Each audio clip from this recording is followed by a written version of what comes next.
எங்களை மாதிரி நீங்கள் பேங்க்கில் கொடுத்துட வேண்டிய பணத்தை நீங்கள் என்ன பண்ணுறீங்க, அதுலேயும் கமிஷன் கலெக்ஷன் எப்படின்னு கேட்குறீங்களா?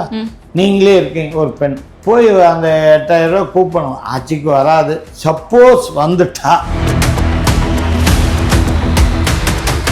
பெண்களுக்கான 1000 ரூபாயும் பஸ் பிரயாணம், இதை பஸ் பிரயாணம் ஃபுல்லாக விட்டீங்கம்மா. லிப்டிக் போட்ட பஸ்ஸில் தான் ஏற முடியும்.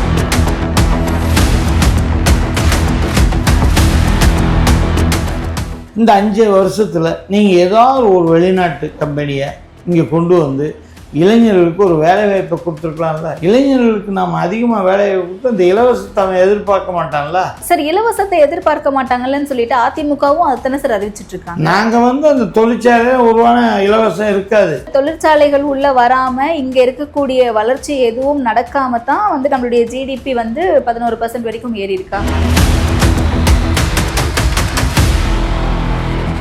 சரி, இவ்வளோலாம் கேட்குறீங்களே, நீங்கள் என்ன கேள்வின்னாலும் கேட்குறீங்க, நானும் சொல்கிறேன். நாங்கள் இணக்கமாக இருந்ததுனால தான் வந்தது. நீங்கள் இணக்கம் இல்லைன்னா எந்த திட்டத்தையும் கொண்டு வர மாட்டேன். அதுக்காக அதிமுக போய் என்ன பொட்டியில் போய் பணமாக வாங்கிட்டு வர முடியும்? அப்படிதானே சார் அவங்க சொல்கிறாங்க.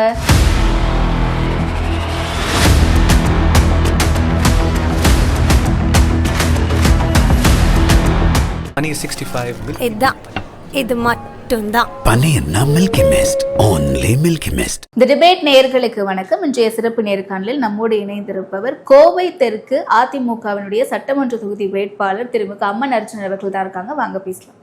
வணக்கம் சார். வணக்கம்மா. நல்லா இருக்கீங்களா சார்? நல்லா இருக்கம்மா. தேர்தல் களம் எப்படி இருக்கு? மக்கள் ஆதரவு எப்படி இருக்கு? ஒவ்வொரு முறை பிரச்சாரம் போகும்போது மக்கள் என்ன சொல்றாங்க? போட்டி நிறைந்ததா இருக்கிறதா பார்க்குறீங்களா? மக்கள் என்னை ஆதரிக்கிறத பார்த்தா எனக்கு ரொம்ப ரொம்ப மகிழ்ச்சியாக இருக்குது. ஏன்னா நான் இப்போ புதுசாக வரல, ஏற்கனவே இங்கே தான் இருக்கிறேன். ஏற்கனவே இங்கே 5 ஆண்டு காலம் கவுன்சிலராக சேர்மனாக இருந்திருக்கேன், 5 ஆண்டு காலம் சட்டமன்ற உறுப்பினராக இருந்திருக்கேன். அந்த மக்களுக்கு என்ன தேவைங்கிறது அவங்களுக்கு தெரியும். அதனால் மக்கள் அமோக ஆதரவு தர்றாங்க. நீங்கள் ஏதாச்சும் உங்களுக்கு சந்தேகம் என் பின்னாடி நான் கேன்வாஸ் போகிற அன்னைக்கு நாளைக்கு காலையில் விடுவாங்க, இல்லை இன்றைக்கி ஈவினிங் பூ மார்க்கெட்டுக்கு போகிறேன், அங்கே விடுவாங்க. அதாவது நீங்களே நேரடியாக பார்த்துக்கோங்க மக்கள் எப்படி எனக்கு ஆதரவு தர்றாங்க. கோவையை பொறுத்த வரைக்கும் அதிமுகவுடைய ஒரு கோட்டை அப்படின்னு சொல்லப்படுது. அதிமுக இங்க இருக்கக்கூடிய அனைத்து தொகுதிகளையும் கைப்பற்றியிருந்தாங்க கடந்த தேர்தலில். இந்த முறை அது சாத்தியமே கிடையாது. செந்தில் பாலாஜி மாதிரியான ஒரு நபரை இங்க களமிறக்கி அதை முறியடிப்பாங்க திமுகவினர். இதுதான் திமுகவினுடைய வியூகம் அப்படின்லாம் சொல்லப்படுது. ஏமா கோட்டைன்னு நீங்களே சொல்லிட்டீங்க, அந்த கோட்டையை நாங்கள் ஏன் விடணும்? அந்த கோட்டையை தகர்த்தறிய தான் நாங்கள் எப்படி விடுவீங்க? நீங்கள் ஏதாவது இப்போ நாங்கள் கோட்டையை பிடிச்சோம்னா எப்படி பிடிச்சோம்? மக்களுக்கான பணிகளை செஞ்சோம், மக்களுக்கான தேவைகளை பூர்த்தி செஞ்சோம். இன்னைக்கு கோவை ஒரு தென்னிந்தியா மான்செஸ்டராக கொண்டு வர முடிஞ்சது. முதல் இருந்தது அப்படியே திருப்பி கொண்டு வர்ற அளவுக்கு கொண்டு வந்தோன்னா 50 ஆண்டுகள் செய்ய முடியாத சாதனை நாங்கள் 5 ஆண்டுகளில் செஞ்சுருக்கோம். அதனால தான் மக்கள் எங்களை இன்னைக்கு அரவணைச்சிட்டு இருக்காங்க. அப்போ நீங்கள் யார் நம்ம நீங்கள் தான் அவரை வந்திருக்காரு, இவர் வந்திருக்காரு, இவர் யார் வந்தாலும் இந்த கொங்கு பெல்ட்டில் அவங்க ஒன்றும் அசைக்க முடியாது. அவ்வளோ கான்ஃபிடென்ட்டாக இருக்கீங்களே, இது ஓவர் கான்ஃபிடென்ஸ் அந்த மாதிரி எடுத்துக்க இல்லைம்மா, இது ஓவர்னு சொல்ல என் மக்கள் மேலே இருக்க நம்பிக்கை. நான் ஓவர் கான்ஃபிடென்ஸ் கிடையாது. எங்களுடைய கொங்கு மக்களினுடைய நம்பிக்கை எனக்கு அவ்வளோ ஒரு கான்ஃபிடென்ஸாக கூட நீங்கள் நினச்சிக்கலாம். ஓகே. இல்லை, நான் கடந்த முறை நீங்கள் கோவை வடக்கு தொகுதியினுடைய எம்எல்ஏவாக இருந்தீங்க. இப்போ இந்த முறை கோவை தெற்கில் நிற்கிறீங்க. கோவை தெற்குல கடந்த சட்டமன்ற உறுப்பினராக வானதி ஸ்ரீனிவாசன் அவர்கள் இருந்தாங்க. அப்போ பாஜக வெறும் மார்ஜினில் 1700 வாக்குகள் வித்தியாசத்தில் தான் ஜெயிச்சிருக்காங்க அப்படின்னும் போது, அப்போ இந்த இடத்துல திமுகவுக்கான பாசிபிலிட்டிஸ் அதிகமாக இருக்கிறது தானே பார்க்க முடியுது. சரி, அவங்க அவ்வளவு கூட்டணியை வச்சு என்ன லிஸ்ட் எடுங்க. நாங்களும் இப்போ பாரதிய ஜனதா கூட்டணியை வச்சு தெற்கு தொகுதியில் இப்போ சமீபத்தில் நடந்த நாடாளுமன்ற தேர்தலில் நாங்கள் தானே அதிகமாக இருக்கோம். உங்கள் ஆட்சியில் தானே, உங்கள் ஆட்சியிலே பாராளுமன்ற தேர்தலில் தேர்தல்மா. நான் சொல்கிறது தெற்கு தொகுதிக்கு மட்டும் சொல்கிறேன். ஓகே. தெற்கு தொகுதியில் நாங்கள் இப்போ நீங்கள் சொன்னதுக்கு தான் நான் சொன்னேன். அதாவது கமலஹாசன் இப்போ அவங்களோட இணைஞ்சிட்டார். கமலஹாசனுக்கு அன்றைக்கி அவர் உலக நாயகன், நான் அவரை தப்பே சொல்ல மாட்டேன். அந்த நடிப்பு நாயகனுக்காக ஓட்டு போட்டாங்க. இன்னைக்கு என்னாச்சு? அவர் யாரை எதிர்த்து இந்த களத்திற்கு வந்தாரோ இன்னைக்கு அதே களத்தை அவர் அங்கே அடமானம் வச்சுட்டார். ஒரு எம்பிக்காக போய் வச்சுட்டார். அந்த பெரிய மனுஷன் நடிகருக்கு இந்த தடவை சீட்டும் கொடுக்கல. ஆனால் ஒருவேளை நான் கமலஹாசனை பாராட்டணும். மானஸை என்னுடைய சின்னத்தில் போட்டிட்டா நான் நிற்கிறேன், இல்லைன்ட்டு போயிட்டார். உண்மையிலே அவருக்கு ஒரு சல்யூட் அடிக்கிறேன். ஆனால் எங்கள் கட்சியும் தேசிய ஜனநாயக கூட்டணி கட்சியினுடைய எம்பி எலெக்ஷனில் வாங்கின ஓட்டை ஜாயின் பண்ணி பார்த்தா நாங்கள் வின்னு. உங்கள் ஆட்சியிலே நாங்கள் தானே வின்னு. அப்புறம் நீங்கள் மட்டும் உலகநாயகனை சேர்க்குறீங்க. நாங்கள் சொல்கிறதுல என்ன தப்பு இருக்குது? ஓகே, 10 ஆண்டுகளா அதிமுகவினர் வந்து சட்டமன்ற உறுப்பினராக இருக்காங்க. அதிமுகவோ இல்லை கூட்டணி கட்சியினரோ என்ன வேறுபாடுகள் பார்க்க முடியுதுன்னு நினைக்கிறீங்க? 5 ஆண்டுகள்ல நாங்கள் இதெல்லாம் செய்திருக்கோம் அப்படின்னு சொல்லி அவங்க வாக்கு கேட்க போகிறாங்க. மக்களுக்கான நலத்திட்டங்களை கொடுக்குறோம் அப்படின்னு சொல்கிறாங்க. பெண்களுக்கான நலத்திட்டங்கள் நிறைய கொடுக்குறோம்னு சொல்கிறாங்க. நீங்கள் பெண்களுக்கு என்னம்மா கொடுத்தீங்க? நலத்திட்டம் பெண்களுக்கு கொடுத்து என்ன கொடுத்தீங்க? இலவச பேருந்து கொடுத்துருக்காங்க சார், மகளிர் உரிமை தொகை கொடுக்குறாங்க, புதுமை பெண் திட்டம், பெண்கள் சார்ந்த திட்டங்கள் நிறைய கொண்டு வந்திருக்காங்க. இதெல்லாமே நாங்கள் முதியோர்களுக்கு பஸ் பிரயாணம் எங்கள் அம்மா காலத்துலேருந்தே இருக்குது. நீங்கள் அதை மாடிஃபை பண்ணி பெண்களுக்கு ஏன் நீங்கள் பெண்கள் இப்போ மட்டும் உங்களுக்காக வர்றீங்க? பெண்கள்னாலே அதிமுகன்னு கோட்டை. பெண்களுக்கு அரவணைக்கிறது அதிமுக.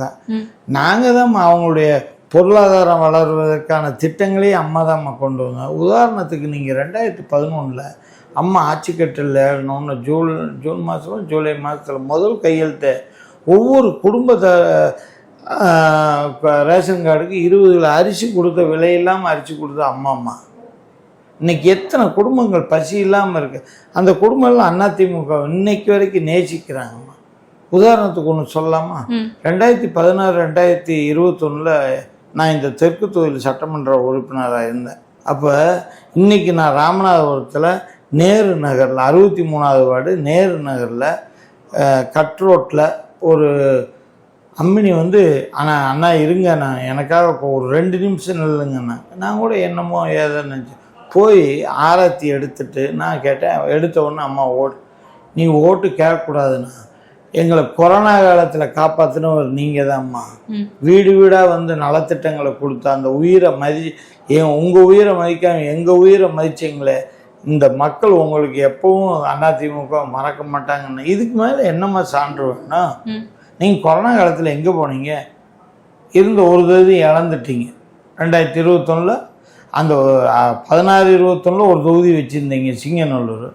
அது அந்த சட்டமன்ற உறுப்பினர் யாரும் எட்டி பார்க்கல. திராவிட முன்னேற்ற கழகத்தை எங்களுடைய முன்னாள் சேர்மன் எல்லா நலத்திட்டையும் அந்த வீடுகளுக்கு போனாங்க. 2021 அவர் வெற்றி பெற்றார். மக்களை போய் நீங்கள் சந்திச்சிங்கன்னா மக்கள் உங்களை மதிப்பாங்க. நீங்கள் சும்மா திட்டன்றீங்க.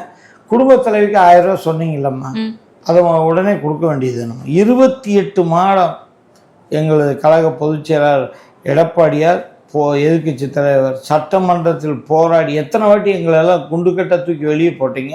அப்பவும் கொடுத்தீங்களா? குண்டுக்கட்டாக தூக்கி போட்டதுனால அப்பவும் கொடுக்கல.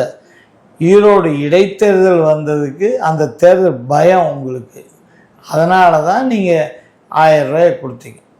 அந்த நேரத்தில் அதிமுகவினர் இதெல்லாம் கொடுக்க முடியாது, சாத்தியம் கிடையாதுன்னு சொல்லிட்டு அதே தேர்தலில் 1500 கொடுப்போம்னு சொன்னாங்க. இப்போ இந்த தேர்தலில் மீண்டும் 2000 கொடுப்போம்னு சொன்னோம்.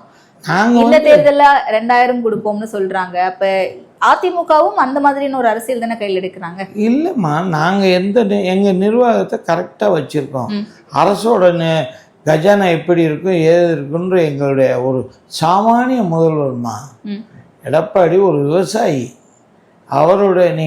அவரோட திட்டங்களை நீங்கள் பார்த்தீங்கன்னா படித்த நம்ம அறிஞர் அண்ணாவை போல் அத்தனை திட்டங்களை மணிமணியை இந்த மண்ணுக்கு கொடுத்துருக்காருமா.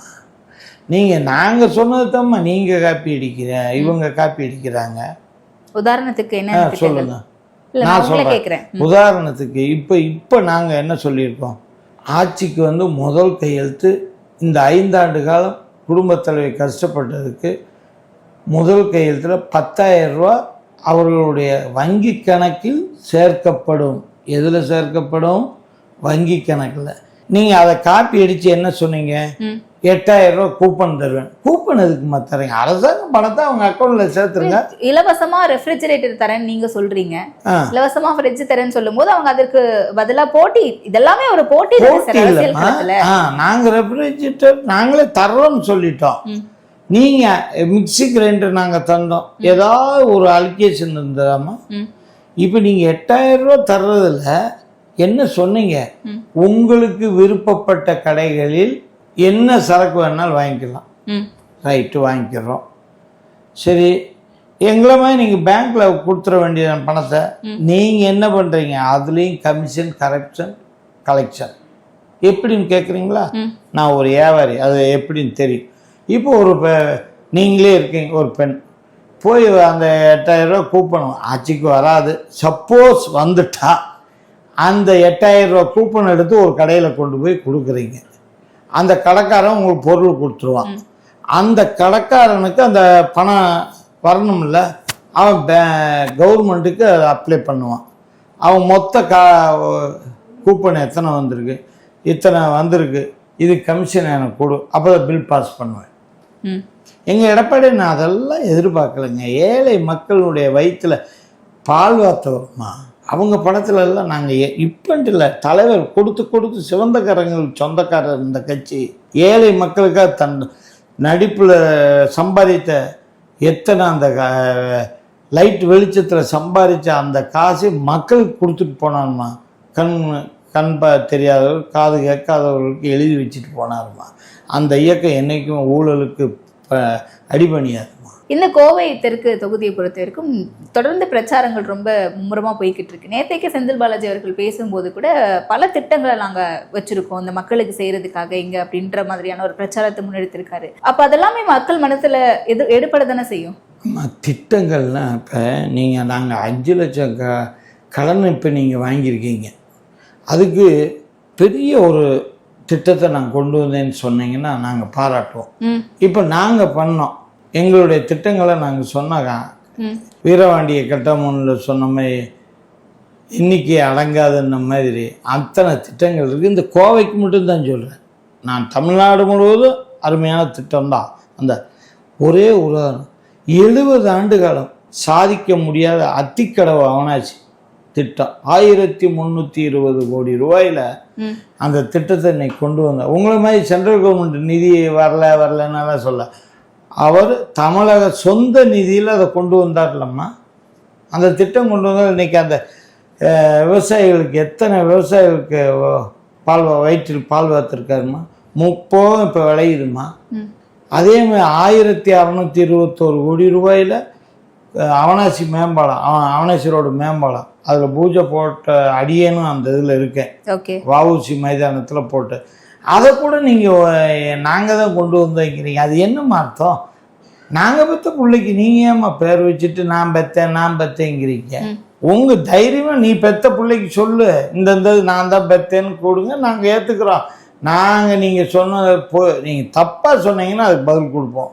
பொய் சொல்லி நேற்று கூட நமது வேட்பாளர் அருமை சகோதரர் சொன்னார், திட்டத்துக்கு சொல்லி ஓட்டுக்கு வாங்க, தில்லா வாங்க, நம்ம ரெண்டும் நீங்கள் ஒரு வண்டியில் வாங்க, நானும் ஒரு வண்டியில் வர்றேன் சொல்லுவோம். நீங்கள் இந்த இதை என்ன பெண்களுக்கான 1000 ரூபாயும் பஸ் பிரயாணம், இதை பஸ் பிரயாணம் ஃபுல்லாக விட்டீங்கம்மா. லிப்டிக் போட்ட பஸ்ஸில் தான் ஏற முடியும். லிப்டிக் பெயிண்ட் அடித்த பஸ்ஸில் தான் ஏற முடியும். எல்லா பஸ்லையும் பெண்களுக்கு இலவசம் இல்லை, நீங்கள் ஏறி பாருங்க, கான்ட்ராக்டர் உங்களை இறக்கி விட்டு போயிடும். இப்படி ஒவ்வொரு திட்டத்தையும் நீங்கள் என்ன திட்டம் கொண்டு வந்தீங்க? புதுமை பெண், அந்த பெண்ணுங்கிறீங்க, ஏதாச்சும் இதாக ஒரு திட்டத்தை கொண்டு வந்திருக்கீங்களா? நாங்கள் கொண்டு வந்தோம்மா. இன்னைக்கு இந்த மேம்பாலத்தினால எவ்வளோ பிரயாணம் மிச்சம், பெட்ரோல் மிச்சம், எரிபொருள் மிச்சமாகுதில்ல. 9 நிமிஷத்தில் விமான நிலையத்தை கொண்டு வரலாம். இந்த விமான நிலையத்தை நாங்கள் எல்லாமே இடம் பணம் எல்லாம் கட்டி, அதை ஏமா இத்தனை நாள் வரைக்கும் செய்யலை, இப்போ செய்கிறீங்க. ஏன்னா கான்ட்ராக்ட் பிரச்சனை, அதில் நம்ம உள்ளே போக வேணாம். ஏன் சார் உள்ளே போனால் என்ன வேண்டாம், சென்ட்ரல் கவர்மெண்ட்டோட போட்டி போட்டு நாங்கள் தான் செய்வோம்னு நீங்கள் போராடினீங்க, அவன் முடியாதுன்னா இப்போ ஒத்துக்கிட்டீங்க. கான்ட்ராக்டை இப்போ தான் போயிருக்கு. மத்திய அரசோட இங்கே பாருங்கம்மா, ஒரு மாநிலம் முன்னேறணும்னா ஒரு மத்திய அரசோட நம்ம இணக்கமாக தான் இருக்கணும். போட்டி தேர்தலில் வச்சுக்கலாம், கொள்கை வேறு அரசியல் வேறு. நீங்கள் என்னென்னா நீங்கள் உங்கள் கொள்கைக்காக அவங்கள எதிர்த்து என்னாச்சு? இன்றைக்கி எத்தனை மத்திய அரசு திட்டங்கள் இங்கே வரல? நாங்கள் இருக்கும்போது எத்தனை திட்டங்கள் கொண்டு வந்தோம். இதே அரசூரில் இராணுவ பாதுகாப்பு தளவாடங்கள் தயாரிக்கிற கொண்டு வந்து இப்போ வாரப்பட்டி, சூலூரில் வாரப்பட்டி என்ற கிராமத்தில் இன்றைக்கி ஷிப்கார்ட் கொண்டு வந்திருக்கோம். அது இராணுவ பொருள் தயாரிக்கிறது. இப்படி எண்ணற்ற திட்டங்களை கொண்டு வந்தோம்மா. இந்த 5 வருஷத்தில் நீங்கள் ஏதாவது ஒரு வெளிநாட்டு கம்பெனியை இங்கே கொண்டு வந்து இளைஞர்களுக்கு ஒரு வேலைவாய்ப்பை கொடுத்துருக்கலாம்ல. இளைஞர்களுக்கு நாம் அதிகமாக வேலைவாய்ப்பு கொடுத்து அந்த இலவசத்தை அவன் எதிர்பார்க்க மாட்டான்ல. சார் இலவசத்தை எதிர்பார்க்க மாட்டாங்கன்னு சொல்லிட்டு அதிமுகவும் அதுதானே சார் அறிவிச்சிட்டு இருக்காங்க. நாங்கள் வந்து அந்த தொழிற்சாலையில் உருவான இலவசம் இருக்காது. நிச்சயமா எங்களோட தொழிற்சாலைகள் உள்ள வராம இங்க இருக்கக்கூடிய வளர்ச்சி எதுவும் நடக்காம தான் வந்து நம்மளுடைய ஜிடிபி வந்து 11% வரைக்கும் ஏறி இருக்கா.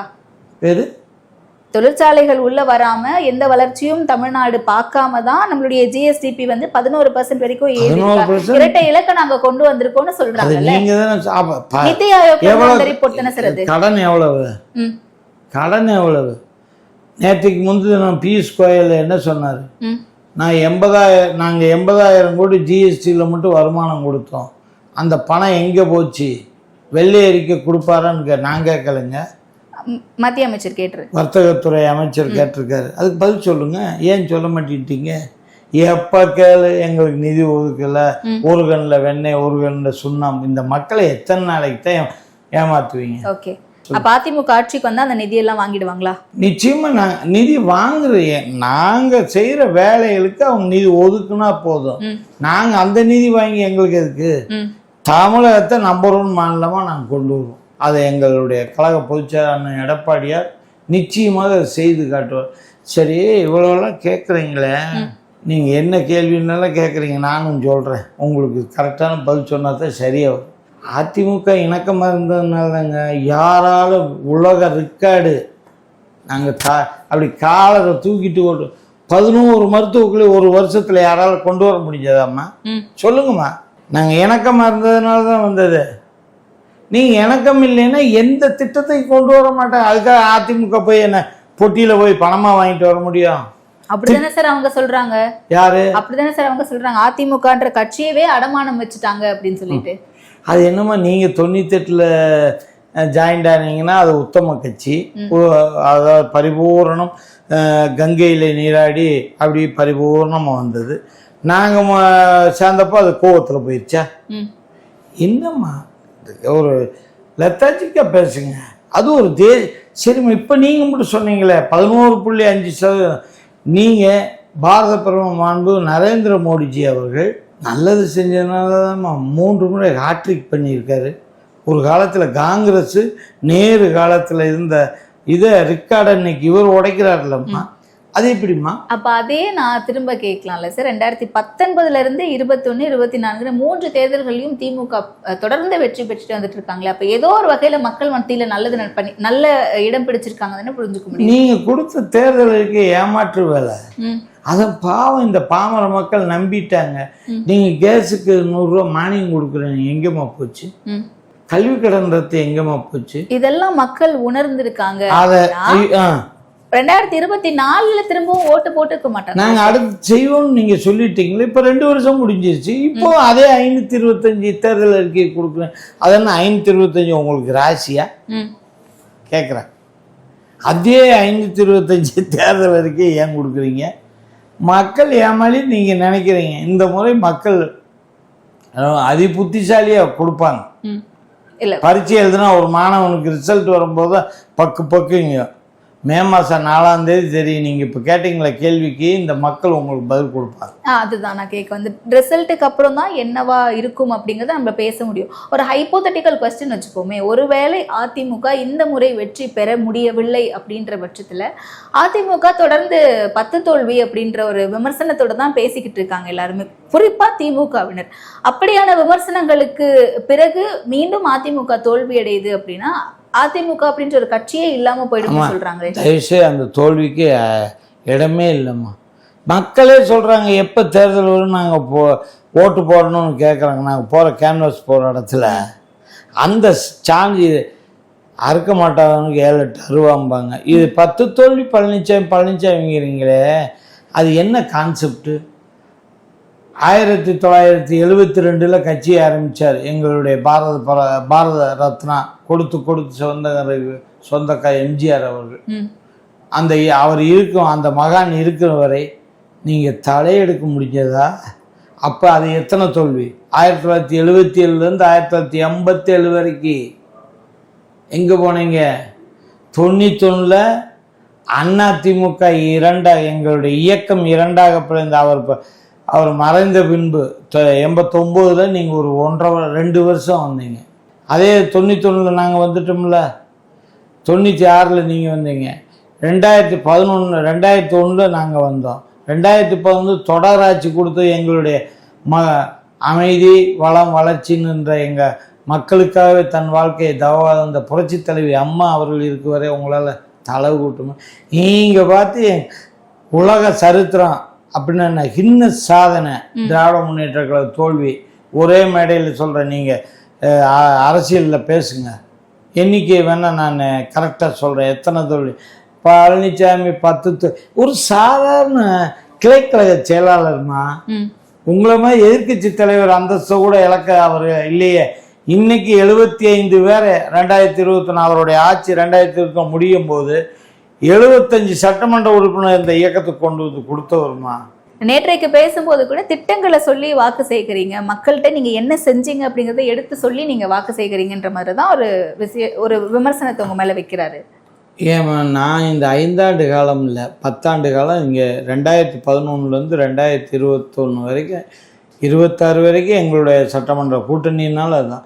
நான் இந்த 10 ஆண்டுகளில் செய்ததை விட 5 ஆண்டுகளில் செஞ்சது மட்டும் சொல்லட்டேன். அதற்கு முதவே சொன்னேம்மா, 50 ஆண்டுகளில் செய்ய முடியாத சாதனை 5 ஆண்டுகள் இந்த கோயம்புத்தூர் செஞ்சு காட்டணும். உதாரணத்துக்கு நான் அது சொல்கிறேன்.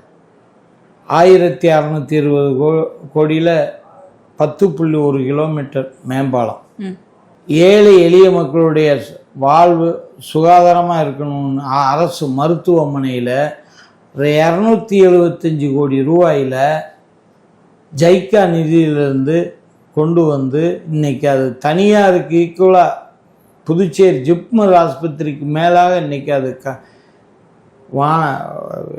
வானத்து அளவுக்கு பில்டிங் கட்டி கொடுத்துருக்கோம். அந்த பில்டிங்கில் அத்தனை மிஷினும் கொண்டு வந்து நாங்கள் கொடுத்துருக்கோம். நீங்கள் அதை சுத்தமாக வச்சுக்கலாம்ல. அது உக்கடை மேம்பாலம் 210 கோடியில், 1500 கோடியில் 9 குளங்களில் 7 குளம் இந்த தெற்கு தொகுதிக்கு உட்பட்டது. இன்றைக்கி எவ்வளோ மக்களுக்கு ஒரு என்டர்டெயின்மெண்ட் இடமா இருக்குது. பார்க் போட்டு கொடுத்தா இன்றைக்கி சுடுகாடு மாதிரி இருக்குமா? அதை கூட நீங்கள் மெயின்டைன் பண்ண மாட்டீங்க. அதை விட 2016 கோயம்புத்தூர் டு பொள்ளாச்சி சாலை, சிமெண்ட் சாலை, காங்கிரீட் சாலை 40 கிலோமீட்டர் கொண்டு வந்தது நாங்கள் தான்மா. 3ஆம் கூட்டு குடிநீர் திட்டம் கொண்டு வந்தது நாங்கள் தான். மொத்தமாக தமிழ்நாட்டில் 40 அரசு கலை அறிவியல் கல்லூரி கொண்டு வந்தோம், 4 பொறியியல் கல்லூரி கொண்டு வந்தோம், 8 சட்டக்கல்லூரி கொண்டு வந்தோம், 11 மருத்துவக் கல்லூரி கொண்டு வந்தோம். இது உலக ரெக்கார்டு, கின்னஸ் சாதனை. இதை விட நான் இந்த சாதனைகள்லாம் சொன்னேன்னா எனக்கு ஒரு நாளைக்கு ஒரு இடம் தான் போக முடியும். அருமை நண்பர் எனக்கு சொல்லிக்க சாதனை பற்றி இன்றைக்கி ஆரம்பிச்சிட்டேன். நாங்கள்லாம் எதிர்கட்சி கேட்குற கேள்விக்கு பதில் கொடுத்தே ஆகும். இது வரைக்கும் நான் வண்டி ஏறினதில்லை. கடைசியாக இப்போ ஒவ்வொரு இடத்துலையும் நான் முடித்த உடனே அரை மணி நேரம் பேச. இன்றைக்கெல்லாம் ராமநாதபுரத்தில் 80 அடி சாலையில் அதுதான் அவர் 2 நாளைக்கு முன்னாடியே வந்துட்டு போயிட்டாருன்னு. உங்களை மாதிரி சொத்து வரி ஏற்றலை, கரண்ட் பில்லை ஏற்றலை, வீட்டு வரி ஏற்றலை, குப்பைக்குமா இந்தியாவில் ஒரு குப்பைக்கு போட்ட வரி இங்கே கோயம்புத்தூர் மாநகராட்சி இத்தனை வரி குதிரைகளோடு எண்ணிடலாம். நீங்கள் போடுற வரிகளை எண்ண முடியல. இத்தனை வரிகளெல்லாம் உயர்த்திட்டு இந்த மண்ணுக்கு நீங்கள் என்ன செஞ்சீங்க? நீங்கள் அந்த இதெல்லாம் நாங்கள் என்ன செஞ்சோன்னு சொல்லி உங்கள் திட்டங்களை கொண்டு வந்து சொல்லி ஓட்டுக்கள். நான் இந்த சவாலாக சொல்கிறேன். என்ன நீங்கள் கொண்டு வந்தீங்க? ஒன்று கொண்டு வந்தீங்க, செம்மொழி பூங்கா. அந்த பூங்கா திறந்த அன்னைக்கு நல்லா இருந்துச்சு. இப்போ போய் நீங்களே போய் போட்டோ எடுங்க, உங்களோட ஊடகத்துக்கு இதில் எடுங்க. அது இன்றைக்கி இருக்கிற நிலைமை என்ன? அதுக்கு ஒரு உதாரணம் சொல்லலாமா? செம்மொழி மாநாடு நடத்தி அவங்க அப்பா ஆட்சி கலைஞ்சு போச்சு. இப்போ செம்மொழி பூங்கா முதல்வர் திறந்து வச்சார், இது கலைஞ்சிடும். அவங்களுக்கு கோயம்புத்தூர் ஒரு ராசி. அவங்களுக்கு இன்னின்னு அருமை நண்பர் செந்தில் பாலாஜி சொன்னார்ல, நான் எப்போ வந்தேன்னு 76 அவங்க ஒரு மாநாடு நடத்தினாங்கம்மா. அவருக்கு தெரியாது, ஏன்னா பிறக்கலை. அவர் என்னம்மா மதிமுகலேருந்து அதிமுகவுக்கு பல கட்சிக்கு போயிட்டு வந்து இப்போ எங்கள் கட்சியில் இருந்து 3 முறை சட்டமன்றம். அவருக்கு சொல்கிறேன், 76 மாநாடு நடக்கும்போது நான் இந்த ஊரில் வேலை பார்க்குற ஒரு கடையில் வேலைக்காரனா. இன்றைக்கி அதே நிலைமையில் தான் இருக்கேன். 3 எழுத்து இந்த எம்எல்ஏங்கிறது என்னை பொறுத்தவரை ஒரு பெரிய வேலைக்காரன். நான்ல தலை கவனம் கிடையாது. அது இந்த மக்களுக்கு தெரியும். இத்தனை திட்டத்தை கொண்டு வந்து நாங்கள் 24/7 நாங்கள் கொண்டு வந்தோம். நீங்களும் கொண்டு வந்தீங்க. தண்ணி என்ன தண்ணி கொண்டு வந்தீங்க? டாஸ்மாக் தண்ணி 10 அடிக்கு ஒன்று. என் வடக்கு தொகுதியிலம்மா சங்கனூர் ரோட்டில் 10 அடிக்கு 4 FL3. ஏன்னா 5000 கடைகள் இருக்குது. எச்சா திறந்தால் நாங்கள் எங்கள் எதிர்கட்சி தலைவர் கேள்வி கேட்டுருவாருன்னு டிசைன். ஆனால் அந்த சர்க்காரிய கன்வென்ஷன் சொன்னார் பாருங்க, விஞ்ஞான முறையில் ஊழல் செய்யக்கூடிய ஒரே இயக்கம் திராவிட முன்னேற்ற கழகம். நல்லா பாருங்க, நீ கடை திறந்தால் தானே சட்டசபையில் பேசுவேன். FL2 தனியார் கொடுத்துட்டு அங்கே இப்போ கேப்ரே டான்ஸ் எல்லாம் போட்டு விடிய 11 to 11 நாங்கள் 24/7 கொண்டு வந்து மக்களுக்கு சுகாதாரமான தண்ணியை கொடுத்தா நீங்கள் எந்த தண்ணியை கொடுக்குறீங்க? டாஸ்மார்க்கு தண்ணியை கொடுத்து இன்னைக்கு எத்தனை பெண்கள் விதவைன்ட்டு இல்லைங்க, குடும்பம் நடத்த முடியும். எத்தனை குடும்பங்கள் தற்கொலை பண்ணாங்க. கனிமொழிக்கெல்லாம் இது தெரியாதா? அவங்க எல்லாம் உங்களுடைய மேனிஃபெஸ்டோல சொல்லியிருக்கீங்களா சார், மதுவிலக்க படிப்படியா குறைப்போம் கொண்டு வரும் அப்படின்னு சொல்லிட்டு? கண்டிப்பா சாத்தியம் ஆகும்.